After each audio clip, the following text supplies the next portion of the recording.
सभापति महोदय, कार्यक्रममा उपस्थित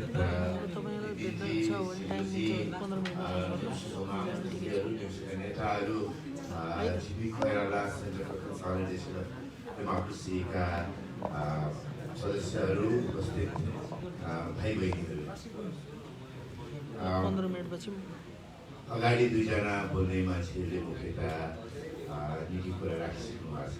मैले तिनै कुराहरू धेरै दोहोऱ्याएर भन्नुपर्ने खण्ड छैन।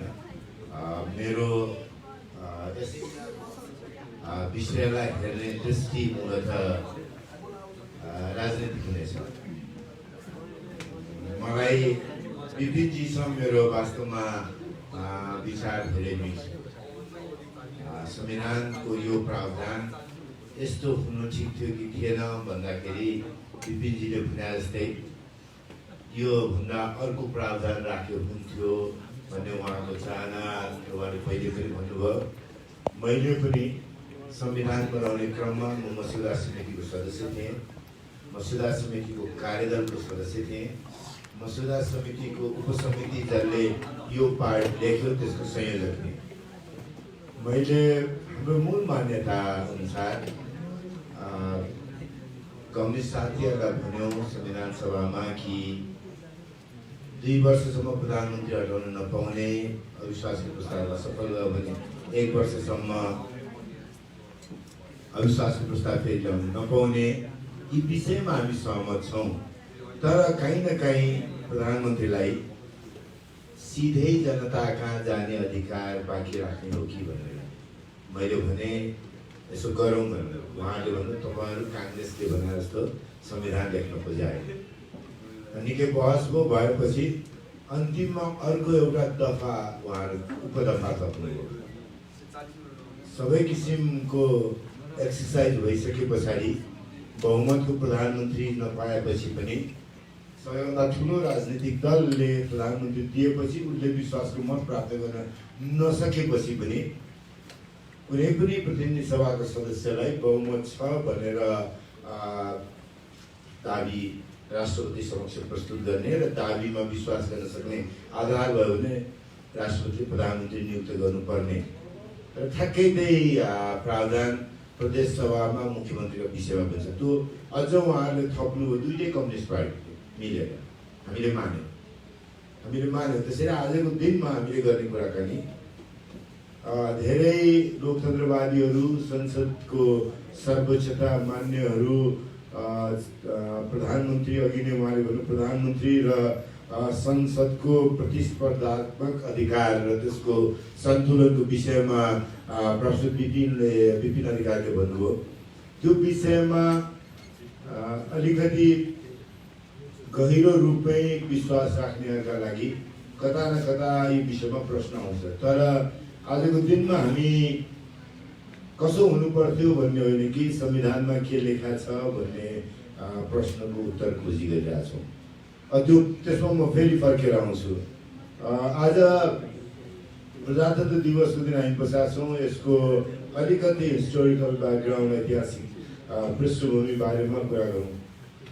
कसरी 7 साल फागुन 7 गते आयो त? 7 साल फागुन 7 गते राजा त्रिभुवनले घोषणा गरे संविधान सभाले संविधान बनाउँछ भनेर। जे अर्थमा बुझेर घोषणा गरे होला। तर त्यसको आधार के हुँदा 6 सालमा बिपी कोइरालाले जनतालाई क्रान्तिमा आह्वान गर्नुभयो। क्रान्तिमा आह्वान गर्दा बिपीले भन्नुभयो कि जनता क्रान्तिमा आउनुहोस्, हामी राणाशाहीलाई अन्त्य गर्छौँ। राणाशाहीलाई अन्त्य गरेर नेपाल जनराज्यको संविधान, जनताले चुनेका प्रतिनिधिले बनेको संविधान सभा वा परिषद, त्यतिखेर ठ्याक्कै यो शब्द भन्ने थियो, संविधान सभा वा परिषद बनाउने छ भन्नुभयो। त्यो प्रमिस गरेर 7 सालको क्रान्तिमा जनता आएको हो। त्यो क्रान्ति सफल भयो। तर मुलुकले लामो समयसम्म 7 सालदेखि 2072 सालसम्म संविधान सभाबाट संविधान बनाउने कुराका लागि धेरै उकाली ओह्रालीहरू गर्नु पर्यो। त्यता पनि अहिले एकछिनमा जाउँला। अब अर्को एउटा कुरा, बिपी कोइरालाको बारेमा अघि प्रोफेसर विपिन अधिकारीले निकै कुरा गर्नु। मलाई पनि आफूलाई केही कुराहरू बिपीसँग सङ्गत गर्ने अवसर पायौँ। विद्यार्थी राजनीतिमा हुँदाखेरि त्यसले के कुराहरू मलाई फेरि तपाईँहरूको बिचमा राख्नका लागि अभिप्रेरित गराएको छ। बीपीको त्यो चरणको बीपी कोइरालासँग दिनहुँ जस्तो भेटघाट हुने अवस्थामा भयो, जुन बीपी कोइरालाले राष्ट्रिय एकता र मेलमिलापको नीति लिएर देशमा प्रवेश गर्नुभएको थियो। जुन बीपी कोइराला फेरि एकपल्ट क्रान्तिकारी बीपी कोइराला होइन कि अघि बिपिनजीले भनेको आयामको एभोल्युसनरी प्रोसेसबाट नेपालमा लोकतन्त्रलाई पुनर्स्थापित गर्ने, प्रजातन्त्रलाई पुनर्स्थापित गर्ने बाटोमा हिँडेको बीपी कोइरालासँग दैनिक जस्तो कुराकानी गर्ने अवसर हाम्रो लागि भयो पछिल्ला केही वर्ष, बीपीको जीवनको पछिल्ला केही वर्षमा। त्यता पनि एकछिनमा जान्छु त्योभन्दा अगाडि बीपी कोइरालालाई सम्झेर एउटा अर्को पक्ष हामीले आज कुरा गरेनौँ भने प्रजातन्त्र दिवसको दिन बीपी कोइरालाको प्रसङ्ग, संविधानको प्रसङ्ग आइसकेपछि बीपी एउटा अत्यन्त फरक आयामलाई ठ्याक्कै उत्तिकै सम्झनुपर्छ। र जुन कुरा मलाई लाग्छ कन्ट्रडिक्सन पनि होइन, बीपीले एउटा समयमा जुन बेला सशस्त्र क्रान्तिको आह्वान गर्नुभएको थियो, सशस्त्र क्रान्तिको आह्वान गर्दाखेरि बीपी कोइरालाले के शमसन अथवा बीपीको मान्यताबाट गर्नु भन्दा उहाँले गान्धीवाद र नेपालको चुनौती भन्ने पुस्तिका लेख्नु भएको छ। गान्धीवाद र नेपालको चुनौती भन्ने पुस्तिका पढ्ने कसैले पनि पढ्नु भएको छैन भने म रेकमेन्ड कि पढ्नुहोस् भनेर एटलिस्ट डेमोक्रेसी लोक प्रजातन्त्रको विद्यार्थीहरूले या संविधानवाद कानुनको विद्यार्थीहरूले बीपी के लेख्नुहुन्छ भन्दाखेरि नेपालमा गएर नेपालको आज चुनौती यस्तो छ कि नेपालमा बेलायत जसरी अथवा बेलायतसँग भारतले लडा जसरी गान्धीको बाटोबाट नेपालमा प्रजातन्त्र स्थापना गर्नुपर्छ किन भनेर त्यो अर्को सन्दर्भ बीपी कोइरालामा कुराहरू छु। त्यही उसमा इन्द्रचोकमा गएर म भाषण गर्न खोजेँ भने मलाई त्यहाँसम्म जान पुलिसले दिँदैन, पुलिसले दियो भने म त्यहाँ पुगेर भाषण गर्न उभिनुभन्दा अगाडि मलाई एरेस्ट गर्छ, अथवा मैले भाषण गर्न थालेँ भने बोल्न दियो भने पनि मान्छे सुन्नलाई बीपी कोइराला बोल्न थाल्यो भने चाहिँ मान्छे यहाँ के पो हुने हो, उपद्र हुने हो भनेर भाग्न थाल्छन्। त्यस्तो खाले परिस्थिति हुन्छ। त्यसैले नेपालमा प्रजातन्त्र पुनर्स्थापना गर्नलाई सशस्त्र क्रान्तिको आवश्यकता छ भन्ने बीपी कोइराला कुरा गर्दैछु। त्यहाँ मैले एउटा भन्न खोजेको कुरा के हो भने बीपी भन्नुहुन्छ कि संविधान अन्तिम, अवैध र अउल्लङ्घनीय होइन। So this defines BP Koirala. BP Koirala एकपल्ट बीपी कोइराला बारे संविधानवादको बारेमा हामी जति कुरा गर्छौँ सँगसँगै बीपी एउटा दृढ मान्यताबाट संविधानवादको पक्षमा बीपी कोइराला उभिँदाखेरि एउटा कन्भिक्सनबाट उभिनु हो। यसकारण उभिनु हो कि बीपी कोइराला संविधान पल्टाउने विद्रोह र गर्ने कुराका लागि उत्तिकै भित्रदेखि कन्भिन्स्ड हुन्थ्यो कि मलाई संविधानले रोक्छ, मेरो विवेकलाई रोक्छ, मैले देखेको बाटोलाई रोक्छ भने त्यसका लागि संविधानले मलाई बाँध्दैन भन्ने कुराको मान्यताको बीपी कोइराला पनि हुन्थ्यो। मैले त्यो आयामका बारेमा कम चर्चा होला, तर आज कमसेकम त्यो कन्टेक्स्टभित्र नै बीपी कोइरालालाई बुझ्नु उपयुक्त हुन्छ भनेर मैले अगाडि अन्तिम भने कुनै पनि संविधान अन्तिम हुन, अवैध भने पाल पार्न नसकिने, अवैध भेद गर्न नसक्ने र अउल्लङ्घनीय भने उल्लङ्घन गर्न नमिल्ने भने। तर त्यो सत्ताका लागि भन्नुभयो होइन। बीपी कोइरालाले म प्रधानमन्त्री बने भने मैले संविधान उल्लङ्घन गरे हुन्छ, अथवा केपी शर्मा ओलीले भोलि पछि कुनै बेला संविधान उल्लङ्घन गरे हुन्छ, आज राणा प्रधानमन्त्रीले अथवा राजाले उल्लङ्घन गरे हुन्छ भनेर एउटा निहत्था नागरिकले आफ्नो विवेकका अनुसारको राज्य चल्यो भने राज्यका विरुद्धमा विद्रोह गर्न सक्ने अधिकार पनि मान्छेको सुरक्षित रहन्छ भन्ने बीपी कोइराला। त्यतामा जान्न आज कुनै दिन अझ त्यही विषयमा कुरा गर्न थाल्यौँ भने फेरि लामो विषय होला, अझै विषयमा प्रवेश गर्नु नै छ। त्यसैले अब त्यहाँदेखिको यात्रा गर्ने बीपी कोइराला जन्म सङ्ग्रहमा मैले प्राय भनिराख्ने कुरा हो। त्यसैले यो अगाडि कुरा पनि यो पनि म कतिपय मानिसहरूले मेरा विभिन्न अन्तर्वार्ता इत्यादिको यी कुराहरू सुन्नुभयो होला, तर आई थिङ्क आजको दिनमा यो कन्टेक्स्टमा कुरा गर्नु उपयुक्त हुन्छ भनेर म फेरि राखिरहनेछु। जन्म सङ्ग्रहमा बहुदल हारेको परिणाम आयो। गणेश मानजीहरू, किसिनजीहरू धाँधली भयो भनेर एकता फेर्नुभएको थियो। बीपी कोइराला अब ठ्याक्कै अघि डाक्टर विपिन अधिकारीले भने जस्तो एभोल्युसनरी पाथबाट डेमोक्रेसी इस्ट्याब्लिस गर्ने बाटोमा हिँड्दाखेरि बिपीले जन्मसँग हारे पछाडिको पहिलो लाइनमा के भन्छ भने जन्मसँग परिणाम व्याख्या रहित छ भन्नुभयो, अप्रत्याशित छ भन्नुभयो।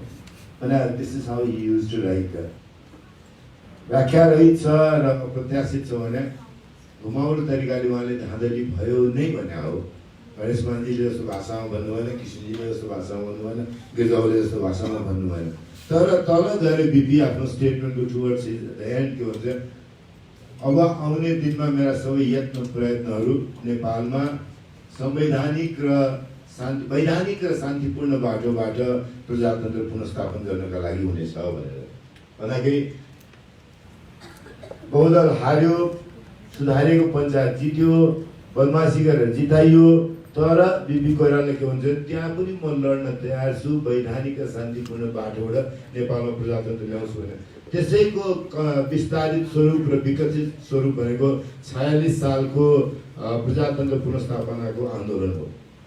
जो आन्दोलन बिल्ड गर्नको लागि एउटा तलदेखि नै बिपीले पहिले पनि भन्नुहुन्थ्यो, किनकि साह्रै उहाँको भनिराख्ने उदाहरण चाहिँ मर्चा हाल्ने भनेर, फर्मेन्ट गर्ने एउटा प्रोसेसलाई भनेर। बिपीले एउटा प्रोसेसलाई फर्मेन्ट गर्नु, त्यो मर्चा जाँड तयार कहिले भन्दा 46 सालमा प्रजातन्त्र पुनर्स्थापनबाट प्रजातन्त्र पुनर्स्थापन भयो। अब मैले त्यसलाई त्यो कुरालाई पनि त्यहाँनिर एकछिन रोकेँ। अब आजको दिनमा हामीले तपाईँले सेन्टरको नाम नै के अरे प्रजातन्त्र प्रवर्धनका लागि गिरिजाप्रसाद कोइराला केन्द्र भनेर संस्थाको नाम राख्नु भएको छ। प्रजातन्त्र प्रवर्धन गर्ने कुरामा अब गिरिजाप्रसाद कोइराला सम्झिने हो भने गिरिजाप्रसाद कोइरालाले म उहाँको पार्टीको कार्यकर्ता भएको हुनाले मैले सम्झिने कारण के भन्दाखेरि नेपाली जनतासँग बिपीले एउटा करार गर्नुभयो के संविधान सभाबाट संविधान बनाउने भनेर। अघिल्लो युगान्तकारी जनआन्दोलन, युगान्तकारी भन्दाखेरि त्यो मैले सचेत मनबाटै त्यो शब्दको प्रयोग गरेँ। युग एउटा युगलाई अन्त गरेर अर्को युगमा मुलुक लिएर हिँडेको के क्रान्ति हो, आन्दोलन हो। त्यो आन्दोलनमा अब कुनै पनि नेपाली पुस्ताले फेरि प्रजातन्त्रको लागि लड्नु नपर्ने गरी आन्दोलन गरौँ भनेको। आज मेरा लागि मनमा एउटा भार मनमा के लाग्छ भन्दा फेरि अर्को पुस्ताले नेपालमा प्रजातन्त्रका लागि फेरि सङ्घर्ष गर्नुपर्ने दिन आउँछ कि भन्ने चिन्ता छ र त्यो चिन्ता अझ बढी अप्ठ्यारोमा कहाँ पुऱ्याएको छ भन्दा अब मलाई भन्न धेरै आनन्द आउने विषय त होइन। अब मैले यहाँ तपाईँहरूको अगाडि भन्दाखेरि चाहिँ कस्तो हुन्छ भने अब के नेपालीमा हाम्रो उखान छ कि जोगीको घरमा सन्यासी पाउना कि सन्यासी घरमा जोगी पाउना भने जस्तो हुन्छ। तपाईँहरूको अगाडि आएर मेरो पार्टीको बारेमा मैले के कुरा गर्ने, मेरो पार्टीका मभन्दा माथिका मान्छेसँग मैले कुरा गर्नु उचित हुन्छ। तपाईँहरूसँग आएर मैले त त्यहाँ सकेन यतातिर पो तपाईँहरूले के गरिदिनुहुन्छ कि भन्दाखेरि त्यो खासै अनुचित हुन्छ। नेविसङ्घीय भाइ बहिनीहरू भए पनि मैले भन्नलाई अनुचित हुन्छ। किन भनिरहेको छु भने अब मलाई एकदम भित्रदेखि चित्त नबुझ्यो। मैले एक ठाउँ त भने पनि सभापति आफ्नो सीमाभन्दा बाहिर गएर बोल्नुभयो भने हाम्रो सभापतिलाई मन पराउने थुप्रै हुनुहुन्छ नि त। मसँग साह्रै रिसाउनु हो, साह्रै किन रिसाउनु भने सीमा मैले किनभने उहाँको सभापतित्वमा भएको बैठकमा हामीले के पास गऱ्यौँ भन्दा प्रधानमन्त्री ओलीको कदम असंवैधानिक हो, अलोकतान्त्रिक हो, निरङ्कुश हो।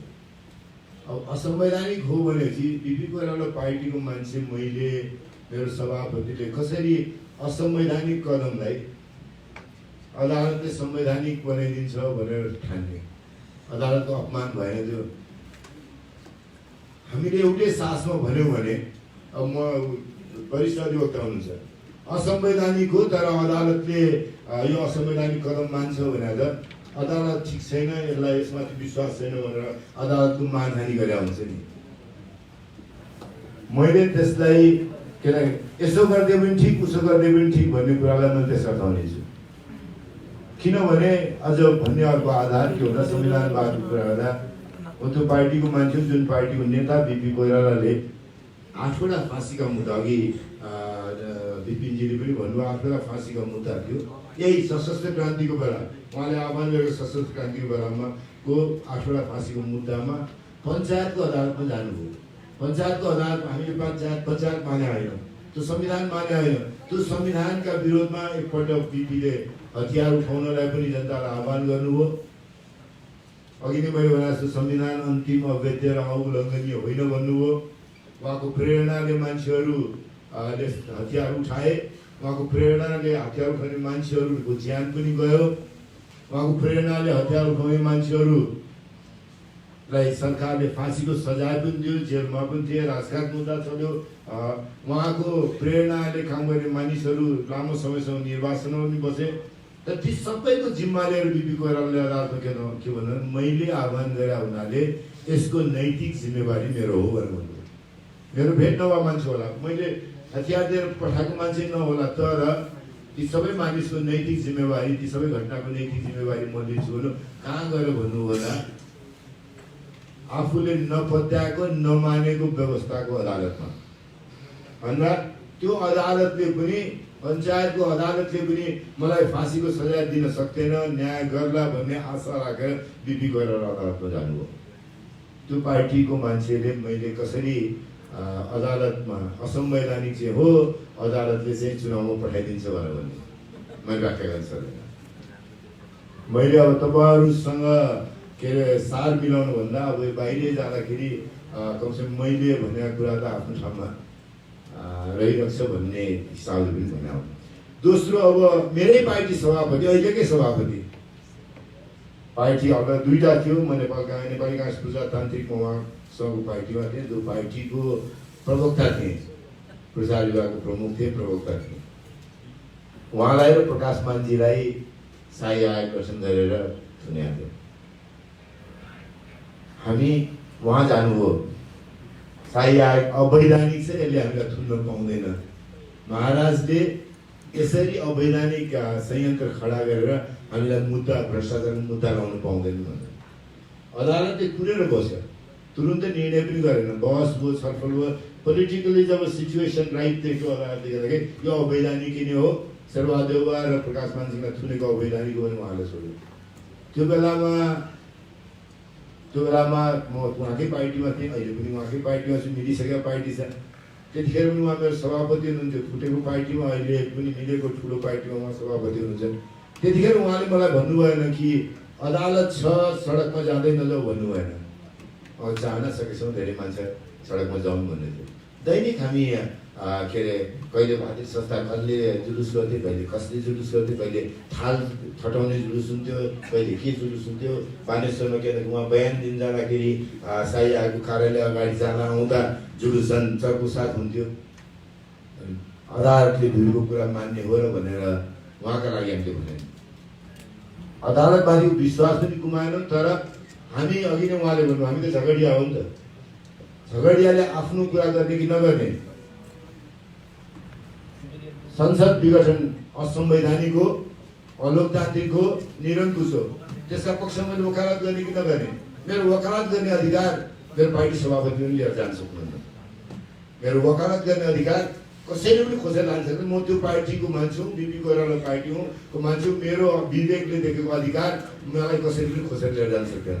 कमसेकम आज प्रजातन्त्र दिवसको दिन मैले तपाईँहरूसँग प्रश्नको कुरा राख्नुपर्ने हुन्छ राख्छु। मेरो अधिकार हो, मेरो विवेक धरोटी राखेर म काङ्ग्रेस पनि आइन। मेरो विवेकको पार्टी भावनाले म काङ्ग्रेस हो। त्यसैले मेरो विवेकलाई धरोटी राख भनेर कसैले पनि भन्नु पाउँदैन। अब अर्को एउटा कुरा गर्छु। हामीले आजको दिनमा फेरि चिन्ता गर्नुपर्छ नेपालमा प्रजातन्त्र के होला भनेर। प्रजातन्त्र भन्दा शब्द त मलाई लोकतन्त्र नै भन्ने गर्छु। यसकारण भन्ने गर्छु कि प्रजातन्त्रमा धेरैसँग परिभाषा मिल्दैन। प्रजातन्त्रको चाहिँ एउटा असम्पसन के हुन्छ भने कन्स्टिट्युसनल मोनर्की भएको डेमोक्रेसीलाई चाहिँ मैले प्रजातन्त्र भनेर बुझ्ने गर्छु।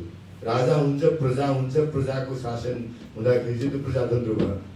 अब अहिले राजा छैनन्, प्रजा होइन, हामी नागरिक हौँ। त्यसैले नागरिकको तन्त्र हुनुपर्ने हामीले लेखेको संविधान त्यो हुनाले लोकतन्त्र भने अब हामीले अब फेरि हामीले चिन्ता गर्ने यी सत्ताहरू, शासन भने यी इन्स्टिट्युसनहरू रहन्छ रहँदैन, लोकतन्त्र नेपालको ठिक छ ठिक्दैन भनेर कन्सोलिडेसनको चिन्ता गर्नुपर्ने। 7 सालपछि 70 वर्ष पुरा भइसकेपछि, यतिका सङ्घर्ष पछाडि यति मानिसको ज्यान गइसकेपछि अनि हामी फेरि त्यो ठाउँमा पुगेका छौँ। यसको 2-3 वटा इम्परेटिभको कुरा गर्नु आवश्यक हुन्छ होला जस्तो लाग्छ। एउटा ओलीजी प्रधानमन्त्री भएको दिनदेखि मैले संसदमा कराउँदाखेरि पहिले अलिक बढी भयो भने कतिपय साथीले भर्खर यत्रो जित्या मान्छेलाई कसरी कराउँछस् भने टिप्पणी आलोचनाका बावजुद मैले प्रधानमन्त्री आफैले भन्दा समय भने कि प्रधानमन्त्री एउटा दुनियाँमा देखिएको आजको ट्रेन्डको अघि सिलुले पनि त्यो कुरा गर्नुभयो त्यो ट्रेन्डलाई रिप्रेजेन्ट गर्छ इलेक्टेड अथोरिटेरियन रुलर भनेर निर्वाचित सत्तावादी मैले लेखेँ निर्वाचित सत्तावादी शासक हो उहाँलाई के लाग्छ मैले चुनाव जितेपछि मैले संविधान मान्नु पर्दैन चुनाव जितेँ त्यसै अदालत मान्नु पर्दैन चुनाव जितेँ त्यसैले मैले अख्तियार मान्नु पर्दैन लोकसेवा आयोग मान्नु पर्दैन मलाई जो मान्छे सबभन्दा राम्रो डाक्टर लाग्छ त्यसलाई डाक्टरको नियुक्ति दिए हुन्छ इन्जिनियर जो सबभन्दा राम्रो लाग्छ त्यसलाई इन्जिनियरको नियुक्ति दिए हुन्छ अथवा मैले आफै औषधि भने हुन्छ बेसार खाऊ भने पनि हुन्छ जे खाऊ भने पनि हुन्छ इन्जिनियर पनि हो डाक्टर पनि हो वकिल पनि हो प्राध्यापक पनि हो वैज्ञानिक पनि हो सबै चिज हो भन्ने भनेर निर्वाचित सत्तावादी सोच त्यो स्कुलको दुनियाँभरि चिनिने नाम डोनाल्ड ट्रम्प थिए विदा भए ओलीजी जुन स्कुलमा आफ्नो अधिकार प्रयोग गर्ने कोसिस गर्नुभएको छ त्यो स्कुलको हेडमास्टर विदा भइसक्यो त्यो स्कुलको हेडमास्टरलाई विदा गर्ने कठिनाइपूर्ण नै थियो तर झन्डै 250 वर्षको उसको बलियो ट्रेडिसनले अलिक सहज भयो होला हामी त विदाई गर्न अलिक मेहनत बढी गर्नुपर्ने तर यो स्कुलका हाम्रै घरभित्रका चाहिँ अर्का थियो काहीँ नभएको अधिकार लिएर संविधानले हामीलाई अधिकार दिएको छ यो अधिकार दिएको छ 127 हो क्या 127 कि 128 को अधिकार दिएको छ भने ज्ञानेन्द्रले त्यो अधिकार दिएर शेरबहादुर देउवालाई प्रधानमन्त्रीबाट दोस्रो पटक हटाउँदाखेरि पहिलोपटक हटाउँदाखेरि हामीले प्रधानमन्त्री बहाली गर हामी अलग काङ्ग्रेस प्रजातान्त्रिक थियो काङ्ग्रेस प्रजातान्त्रिकले नारा के बनायो भन्दाखेरि सिंहदरबार खाली गर प्रधानमन्त्री निर्वाचित प्रधानमन्त्री बहाली गर पहिलोपटक नारा दोस्रोपल्ट हामीले असंवैधानिक कदम भनेर असंवैधानिक कदमको विरोधमा लड्यौँ त्यसैले अनि त्यो चाहिँ असंवैधानिक होइन भनेर एकदमै रमाइलो एउटा अचम्म खाली के छ भन्दाखेरि त्यतिखेर बिपिनजीलाई अब sure केदाखेरि he has a recollection हुँदा बाहिर विदेशीलाई भन्दाखेरि पनि अनकन्स्टिट्युसनल काम चाहिँ गर्दैनौँ हामीले भन्ने हिसाबबाट व्याख्या गरेका थिए महाराजका मान्छेहरूले उनीहरूको इन्टरप्रिटेसन चाहिँ कन्स्टिट्युसनले महाराजलाई काहीँ न काहीँ अधिकार दिन्थ्यो भन्ने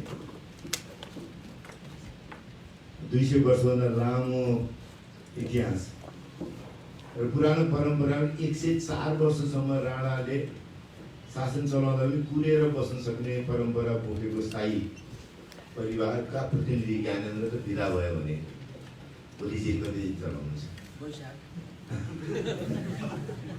त्यसैले दिस विल एन्ड अब हिजो अलिअलि शासन सत्ता अर्काका अधिकार खोज्नलाई काहीँ न काहीँ परम्परा केबाट ठाउँ पाएको पुरानो विधानबाट ठाउँ पाएका अरिजिनलले त राजतन्त्र समेत आफू विदा हुनु पर्यो भने यो डुप्लिकेट केपी हो कि कति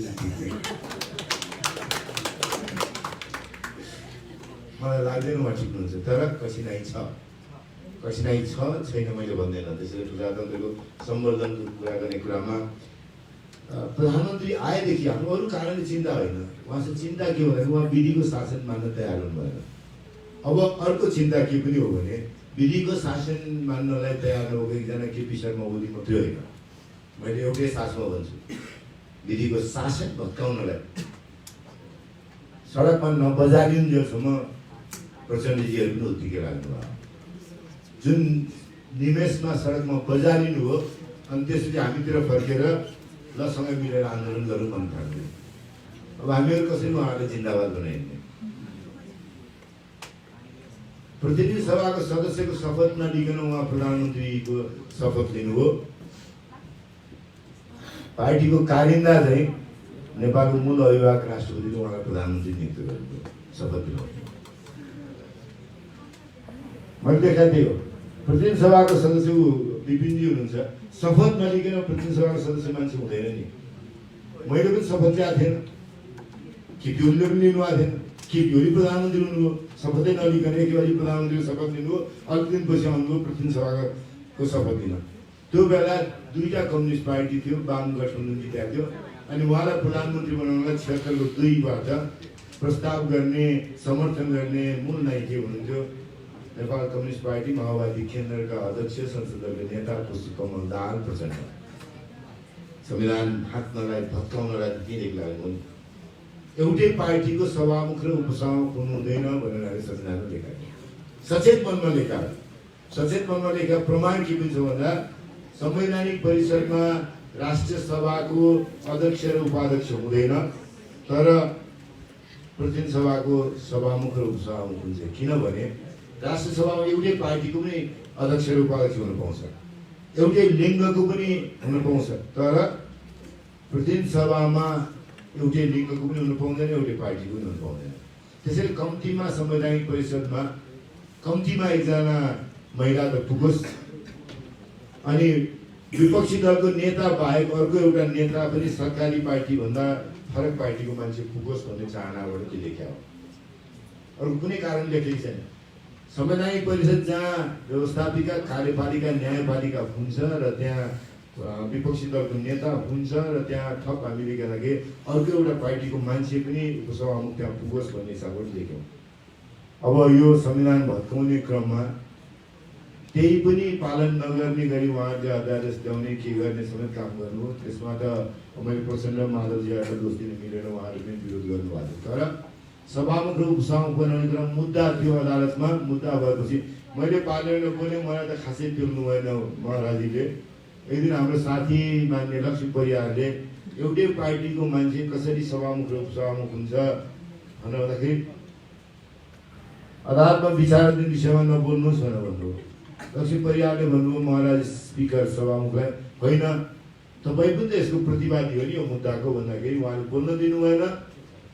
अब अहिले फेरि मजाले त्यो पार्टीको के अरे पोलिट ब्युरोको सदस्य हुनुहुन्छ महाराजी, जुन पार्टी चाहिँ अदालतमा विचाराधीन मुद्दामा जुलुसै गर्न पाइन्छ, आन्दोलनै गर्न पाइन्छ भनेर हिँड्नु भएको छ। हिजो त्यहाँ बस्दा उहाँहरूलाई संविधान सही यादैन, संविधान भत्काउने काममा सँगै हुनुहुन्थ्यो। त्यति मात्रै होइन, अब अहिले विचारमा कता हुनुहुन्छ सभामुख भन्ने कुरा सबैलाई प्रश्न छ। सभामुख भइसकेपछि उपसभामुखको निर्वाचन गर्ने जिम्मा कसको हो? सभामुख होइन, प्रधानमन्त्री के पनि गर्नु उहाँ निर्वाचन नगरी बस्नु, किनभने उहाँको पुरानो पार्टीका अध्यक्ष एकजनाले आदेशै दिनु भएन। केपी शर्माले गर्नुभएको भए त सायद उपसभामुखको निर्वाचन गर्नुभएको भए अध्यादेश ल्याएर संवैधानिक परिषदको व्यवस्था भत्काउने काम गर्नु पाउने थिएन होला। किनभने अहिले सजिलै 5 जना मात्रै हुने, 600 मान्छे नियुक्त नगर्ने, 5 जना बस्ने, त्यसको गाउँमा 3 जना बैठकमा बस्नु पाउने, त्यसले निर्णय गर्न सक्ने भन्ने पनि उनीहरूलाई पनि कठिनाइ हुन्थ्यो होला। उहाँहरूले भागभण्डा पाइन भनेर लडाइँ गर्नुपर्नेमा पर्नुहोस्, त्यसका लागि पनि अर्को एउटा पनि अधिकारी त्यहाँ गएर उभिएर बहस गर्ने हुन्थ्यो। यसरी उहाँहरू त्यति मात्रै होइन, उहाँको पार्टीको मान्छे यो प्रधानमन्त्री काम लाग्ने भएन, यो मान्छेलाई हामीले संसद दलमा विश्वास छैन, योसँग हामी अविश्वास गर्छौँ, यसलाई अविश्वासको प्रस्ताव पेश गर्नका लागि संसदको विशेष अधिवेशन बोलाउनु पर्यो भनेर राष्ट्रपतिमा जानुभयो। दर्ता नगरी बसेको थियो। मैले वास्तवमा फोन पनि गरेर सोधेँ के भएको छैन, कस्तो यहाँ त दर्ता गर्ने मान्छे पनि छैन भन्नु। मेरो साथी नै हो भीम रावलजी, उहाँ सबै जानुभएको थियो। एकछिनपछि उहाँसँग फिर्ता आउनु, किन फिर्ता आउनु अरे कम्युनिस्ट पार्टीका नेकपाका 2टा अध्यक्ष बस्नु अरे, बसेर कुरा मिल्ने भयो अरे, त्यो पनि फिर्ता गर्ने, अध्यादेश पनि फिर्ता गर्ने, अनि बाँडेर संवैधानिक परिषद गर्ने नियुक्ति गर्ने भने त्यही भयो नि त। खालि के भन्दा के हो, एउटा भन्दा अर्को छट्टु बढी निस्केर थियो। त्यसो 2 दिनपछि फेरि यो केही मान्दिनँ भने विघटन गर्नलाई जानुभयो। उहाँ विघटन गरिसकेपछि पनि विघटनको सिफारिस के लागि कम्युनिस्ट पार्टीको एउटा अड्डाबाट अर्को अड्डामा पुग्यो होइन, मन्त्री परिषदको कार्यालयबाट राष्ट्रपतिको कार्यालयमा विघटन सिफारिस पुग्यो। अनि उहाँहरू के भन्नु भने हाम्रा 2टा अध्यक्षको कुरा मिल्यो भने त्यो सिफारिस पनि फिर्ता हुन्छ, अध्यादेश पनि फिर्ता हुन्छ, भागभण्डामा हामी फेरि संवैधानिक निकायमा नियुक्ति गर्छौँ भने 1 निमेष अगाडिको कुरा हो। ओलीजीले झुक्याउनु, मैले एकपल्ट प्रचण्डजीसँग बसेर कुरा गरेर के भने तपाईँहरू सँगै बसेर फाँसीको डोरो बान्नुभयो, तपाईँ झुक्याएर प्रधानमन्त्री तपाईँको चाहिँ टाउको हालिदिनु हो।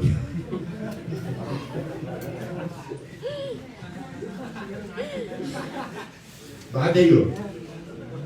त्यसैले मैले अब उहाँलाई धेरै गाली गर्ने होला। यो संविधान किन मैले सबै कुरा गरेँ भन्दाखेरि आज संविधानवादको हामीले कुरा गर्दाखेरि मलाई पाइप फेराबाट चाहिँ संविधान भत्के पनि केही हुँदैन, मलाई पाइप नपराइदिनु मात्रै संविधान चाहिन्छ भन्ने कुराले नै हामीले 70 वर्षदेखि प्रजातन्त्रलाई सम्वर्धन गर्न नसकेका होला। जो सत्तामा बस्यो, सत्तामा बस्नेले म सत्तामा भयो भने संविधान चाहिँदैन, सत्ताबाट निस्क्यो भने संविधान चाहिन्छ भनेर मैले अब एउटा सानो कुरा भनेर सकेँ। अब हामीले एउटा राम्रो काम गरे मलाई एकदमै गुमान थियो, गजब काम गरियो भनेर बाबुरामजीले भत्काउनु भयो नि। बाबुरामजीले संविधान सभाको म्याद नथपिकन जानुभयो नि। अहिले चाहिँ जे वरिपरि रहनु भएको छ बाबुरामजी जेठदेखि चैतसम्म त्यही बोल्दै हुन्थ्यो, म यो प्रधानमन्त्री, म बाहेक अर्को को छ, मैले गर्ने हो चुनाव भनेर अध्यादेशले जानुभयो। राष्ट्रपति रामवरण यादवले मान्नु भएन। अहिले के भन्दाखेरि मैले त त्यो गरे अब अस्ति नै गर्न सकिनँ, उसले त गर्नै पाउनुहुन्न भनेर बाबुराम भट्टराई हिँड्नु भएको छ नि। हामीलाई फेरि चिसो हुन्छ बाबुरामजी के काङ्ग्रेस लोभले खुट्टा नउचालोस् है भनेर। अब बाबुरामले गर्दा चाहिँ ठिक, छोरा रामले गर्दा चाहिँ खराब कसरी गर्छ।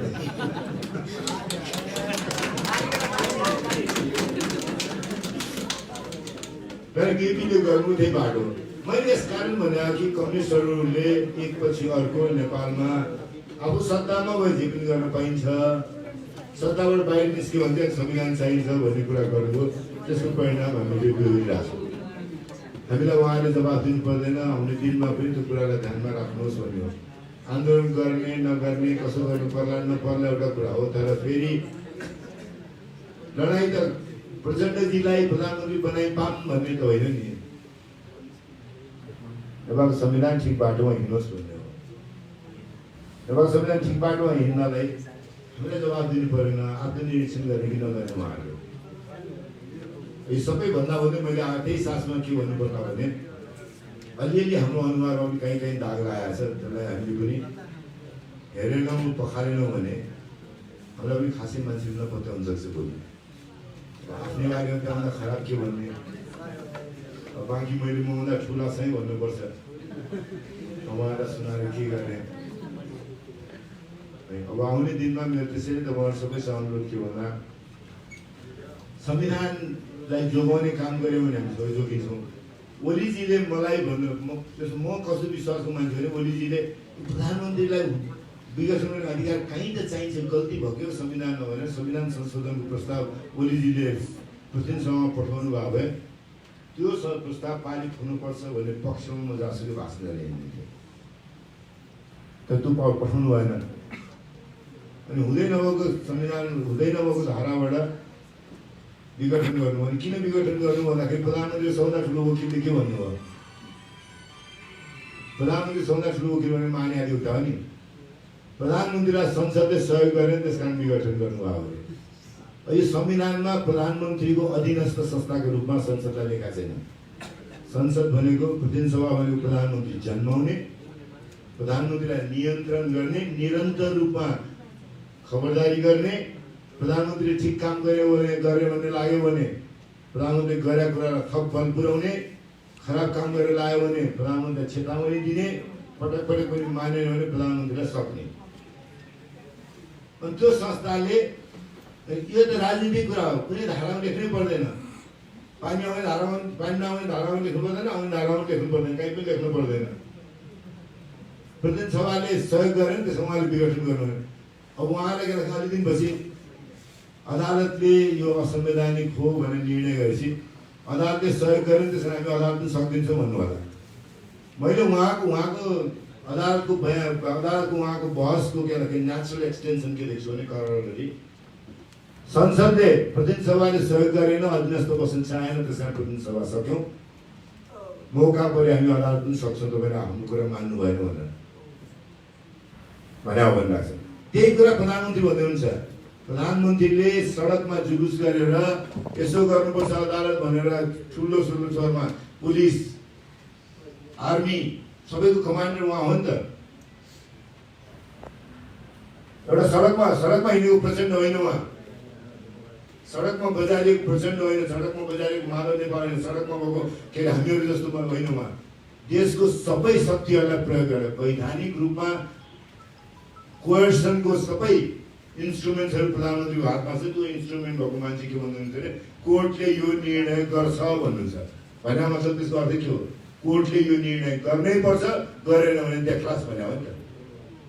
त्यसै मलाई लाग्छ मेरो पार्टी सभापति लगायत हामी सबैको तपाईँ यहाँ बसेकाहरूको पनि अदालतलाई नचाहिने किसिमले प्रधानमन्त्री धम्काउन थाले भन्ने कुरा चाहिँ हाम्रो चिन्ता हुनुपर्ने। यता चिन्ता छैन, त्यो दुःख छ। आजको दिनमा मैले त्यही एउटा चिन्ता चाहिँ प्रमुख राजनीतिक चिन्ताका रूपमा हामीले लिएर हिँड्न सक्यौँ भने प्रजातन्त्रलाई सम्वर्धन गर्न सक्छौँ भन्ने लाग्छ। त्यही कुरा भनेर टुङ्ग्या लामो भयो। धन्यवाद।